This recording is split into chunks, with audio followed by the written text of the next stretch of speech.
कि लहरों से डरकर नौका पार नहीं होती, कि लहरों से डरकर नौका पार नहीं होती, कोशिश करने वालों की कभी हार नहीं होती।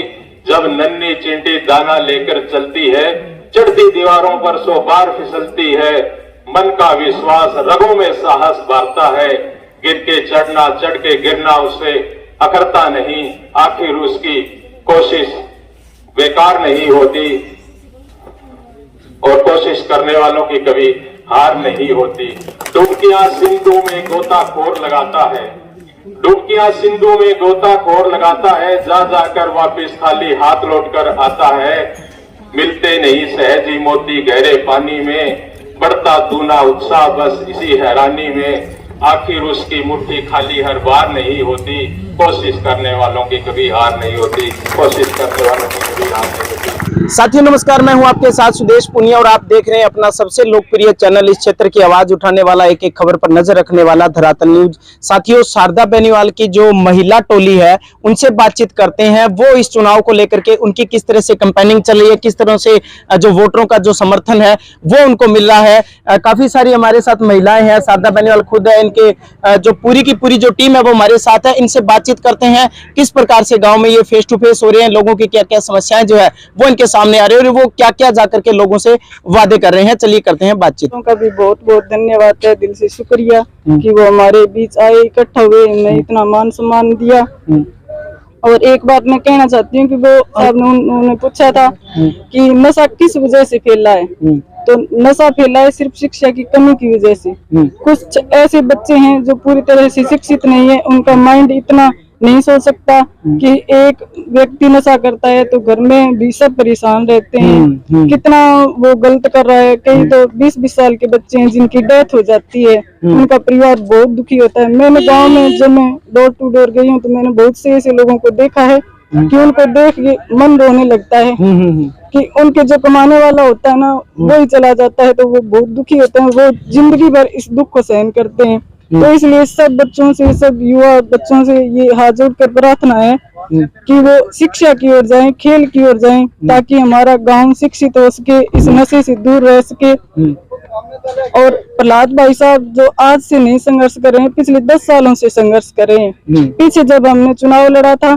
तो हम बिल्कुल भी तैयार नहीं थे, घर वाले। हमने ये कहा था कि हमें चुनाव से कोई मतलब नहीं है, आप शिक्षित हो, लेक्चरर हो, आप स्कूल में पढ़ाते हो बच्चों को, सरकार आपको अच्छी तनख्वाह दे रही है, हम सब खुश हैं, हम हाउस वाइफ हैं, हमारे घर में 3 बुजुर्ग हैं, हम उनकी सेवा करते हैं। तो उन्होंने कहा नहीं, मेरा ये शुरू से भी ये मन था कि मैं गांव की सेवा करूं, गांव के लोगों के बीच में जब मैं जाता हूं तो मैंने देखा है लोगों को कि पानी की और शिक्षा की और दहेज की ये भी बहुत बड़ी समस्या है कि लोग जमीन की जमीन बेच देते हैं अपनी बेटियों के लिए। अगर वो बेटियां आगे चल के अगर शिक्षित होते हैं तो खुद पैरों पे खड़ी हो जाते हैं, और अगर शिक्षित नहीं है फिर भी इतना दहेज देते हैं, फिर भी इस कारण बहुत से तलाक हो जाते हैं, घरों के घर उजड़ जाते हैं। तो मैं सभी माँ बाप से हाथ जोड़ के ये प्रार्थना करती हूँ कि दहेज को बढ़ावा ना दे, सिर्फ शिक्षा को बढ़ावा दे, ताकि अगर शिक्षित बेटी है तो वो खुद अपने पैरों पे खड़ी हो सकती है, वो आगे का घर भी चला सकती है। ये बात मैं सबसे कहना चाहती हूँ, सब गांव वालों से, कि बेटियों को शिक्षा में पीछे न छोड़ें। बेटियां हर क्षेत्र में आगे हैं, बेटियां आज सब कुछ कर सकती हैं, जो बेटा कर सकता है वो बेटी भी कर सकती है। बिल्कुल, हाँ, ये सबसे कहना चाहती हूँ। और पिछले हम कल ही गए थे डाणियों में, तो लोग कह रहे थे कि हमने लोगों को देखा है, हमारे भी ये देख लो आप, जमीन कितनी खाली पड़ी हुई है, हम पानी के लिए तरस रहे हैं। लोगों ने नाली पड़वाने का काम किया है, पर हमारे भाई साहब, उनके पैर में दर्द था, फिर भी वो 10 दिन तक पंजाब हेड पर टाइल पे वहां रुके रहे सिर्फ पानी के लिए। इन मुद्दों को मद्देनजर रखते हुए आप हमारा सपोर्ट करें। ये ऐसा नहीं है कि हम सिर्फ राजनीति करेंगे, राजनीति हम नहीं करना चाहते, हमको शिक्षित करने के लिए, गांव को नशे से बचाने के लिए, सिर्फ गांव के लिए ये कर रहे हैं। आप पानी और नशे की लड़ाई गांव के लिए लड़ रहे हैं, पानी नशा और शिक्षा की। हाँ जी, बेटी बचाओ बेटी पढ़ाओ, इस बात पर भी हम जोर देते हैं। अगर कुछ घर ऐसे हैं जो अपने बेटियों को नहीं पढ़ा सकते, तो मैं आपसे ये कहती हूँ कि हम अपने निजी तौर पर उनकी शिक्षा के लिए बहुत कुछ करना चाहते हैं। भाई साहब ने बोला कि हम लाइब्रेरी बनाएंगे, अगर उनको आने जाने की सुविधा नहीं है कुछ बाहर बच्चे पढ़ते हैं तो उनके लिए भी व्यवस्था करेंगे। जी शुक्रिया आपका जी। ठीक। सर पहली बात तो कि एजुकेशन वो सबसे बड़ा हथियार है हमारा। तो आज के टाइम में एक एजुकेटेड फैमिली, एक एजुकेटेड पर्सन है, वो कम से कम एक सबसे पहले तो एक स्टूडेंट की प्रॉब्लम समझ रहा है, सुन रहा है, और हम उम्मीद कर रहे हैं कि वो सोल्यूशन करेंगे भी, बिकॉज ए फैमिली मेंबर हमें पता है कि वो हमें हमेशा से सपोर्ट कर रहे हैं, अब भी कर रहे हैं। अगर उनके पास और सपोर्ट होगा तो वो गवर्नमेंट से भी हमारे लिए बेहतर करेंगे। दूसरी बात कि हरियाणा एक कृषि प्रधान राज्य है और यहाँ पानी की सबसे बड़ी समस्या, पानी के बिना सारी जमीन बेकार है। अगर पानी है तो कम जमीन में भी फायदा है। तो ये जो बंदरबांट हो रही है कि किसी के लिए कम किसी के लिए ज्यादा, तो ये गलत है। तो कम से कम एक इंसान जो आपके हक के लिए बोल सकता है, खड़े हो सकता है, ना कि सिर्फ अपना घर चलाने के चक्कर में कि मैं अपनी प्रॉपर्टी इकट्ठी करूं, मैं अपना परिवार बनाऊं, ये नहीं है। अगर पानी के लिए लड़ रहे हैं तो सबके लिए लड़ रहे हैं। तो हम चाहते हैं कि क्योंकि अगर किसान के घर में अगर कुछ होगा तो सबको मिलना चाहिए। ये नहीं है कि किसी एक के लिए पर्टिकुलर है और दूसरे के लिए कुछ नहीं है, ऐसा नहीं है, सबके लिए बराबर हक होना चाहिए।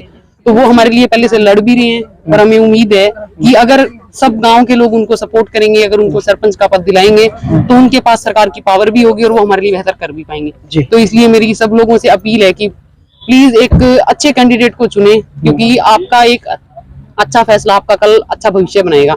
एक गलत फैसला आपको एक गलत राह पे लेके जाएगा, 5 साल के लिए फिर से पीछे ले जाएगा।